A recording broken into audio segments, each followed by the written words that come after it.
Kesatuan rakyat, kesatuan jiwa, kerajaan perpaduan. Teruskan bersama di dalam channel ini untuk perkembangan-perkembangan isu semasa, isu politik, dan isu-isu hangat di Malaysia pada hari ini. Jangan lupa teruskan bersama di dalam channel ini. Tekan butang like, share, dan subscribe channel ini untuk perkembangan terkini politik di Malaysia.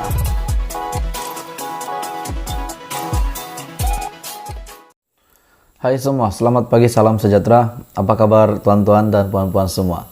Hari ini ada satu info menarik yang saya nak kongsi dengan kamu. Khairi Jamaluddin, seorang individu yang sudah terkenal dengan gelaran ataupun namanya KJ. Ada satu kabar angin mengatakan bahwa KJ akan menjadi Presiden UMNO. Sebelum saya teruskan berita hari ini, menerusi satu tajuk, tanding jawatan Presiden UMNO, kita akan tengok, kata Khairi Jamaluddin. Adakah KJ boleh menjadi Presiden UMNO menurut Anda, tuan-tuan dan puan-puan? Sebelum saya teruskan, tolong tekan butang subscribe supaya kamu tidak terlepas perkembangan terkini politik di Malaysia daripada channel ini. Satu tajuk yang panas yang saya rasa, tanding jawatan Presiden UMNO di antara Khairi Jamaluddin dan juga Zahid.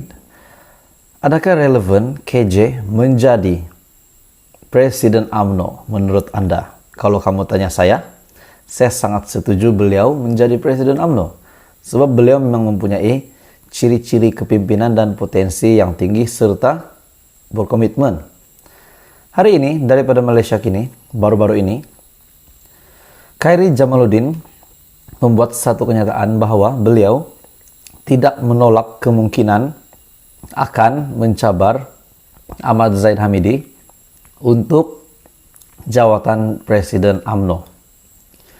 Untuk pengetahuan Anda semua, pada pilihan raya umum yang ke-15, Zahid telah meletakkan Khairi Jamaluddin bertanding di Sungai Buloh dan seterusnya KJ tewas di kubu kuat Pakatan Harapan.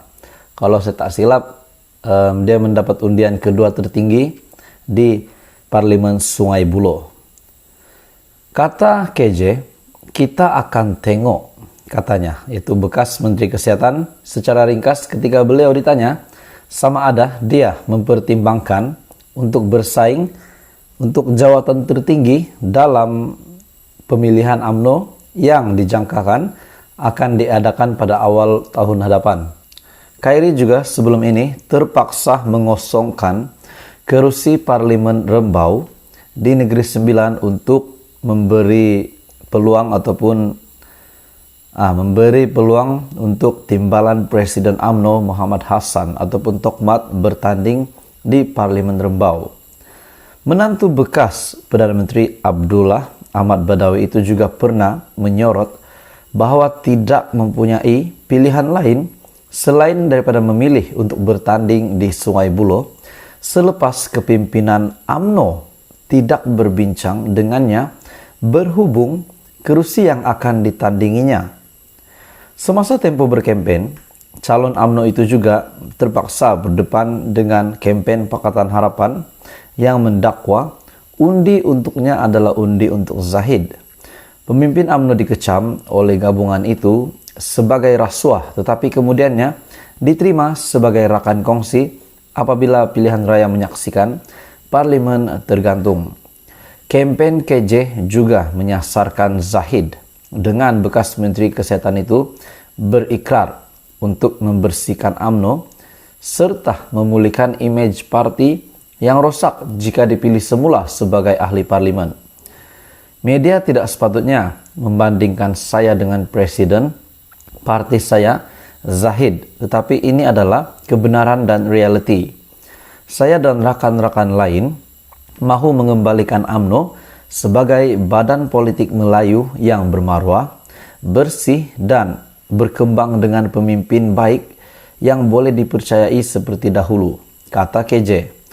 Walaupun dia cuba menjauhkan diri daripada Zahid yang sedang dibicarakan atas 47 pertuduhan berkaitan rasuah dan merayu penyokong PAS untuk menyokongnya, Khairi tewas kepada R. Ramanan dari PKR. lebih malang buatnya, Zahid kemudiannya dilantik menjadi timbalan Perdana Menteri selepas Barisan Nasional bekerjasama dengan Pakatan Harapan dan pengurusinya adalah pengurusi Pakatan Harapan Datuk Seri Anwar Ibrahim.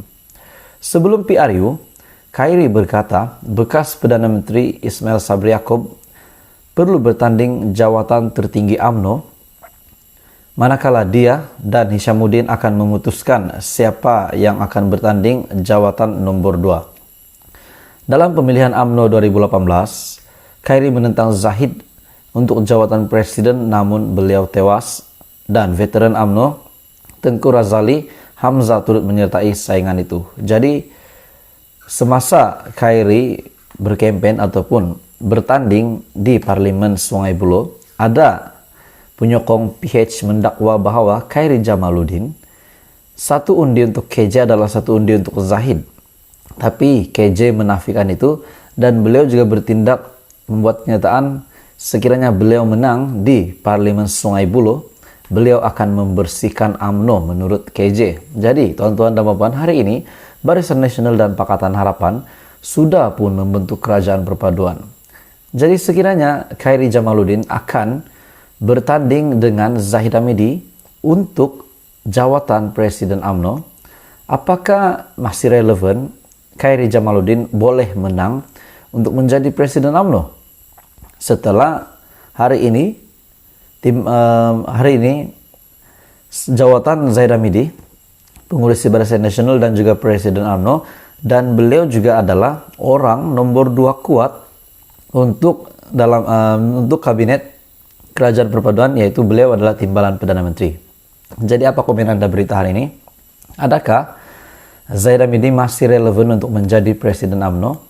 Dan beliau dilihat melalui kenyataannya, beliau dilihat seperti mahu bertanding untuk menentang Zahid Hamidi untuk tidak menolak kemungkinan akan mencabar Zahid Hamidi untuk merebut semula jawatan Presiden UMNO, walaupun beliau pernah tewas pada tahun 2018. Adakah Khairi Jamaluddin boleh menjadi Presiden UMNO dengan status Zahid Hamidi hari ini adalah timbalan Perdana Menteri untuk kabinet kerajaan perpaduan? Dan mungkinkah Zahid Hamidi setelah beliau mendengar kenyataan-kenyataan Khairi Jamaluddin semasa PRU 15 yang menyatakan ingin membersihkan UMNO daripada merasua dan sebagainya, salah laku, adakah ini tidak akan mengguris perasaan Presiden UMNO? Dan adakah Zahid Hamidi akan memberikan kemenangan mudah kepada KJ, bekas Menteri Kesehatan itu, untuk memenangi jawatan Presiden UMNO? Bagi saya tuan-tuan dan puan-puan, kalau Zahid Hamidi sekali lagi menang untuk meneruskan penggal beliau sebagai Presiden UMNO, saya rasa itu tidak mustahil. Sebab jawatan Zahid Hamidi pun hari ini adalah timbalan Perdana Menteri. Manakala Khairi Jamaluddin, beliau sudahlah kalah di Parlimen Rembau. Jadi apa komen Anda berita hari ini? Adakah KJ boleh menjadi Presiden UMNO setelah beliau pernah mengeluarkan kenyataan yang menyakitkan hati Zahid Hamidi berkenaan dengan UMNO yang tidak bersih, ataupun Zahid Hamidi akan meneruskan penggalnya sebagai Presiden UMNO? Jadi Anda boleh komen di bawah untuk pendapat Anda. Teruskan bersama di dalam channel ini untuk perkembangan terkini politik di Malaysia.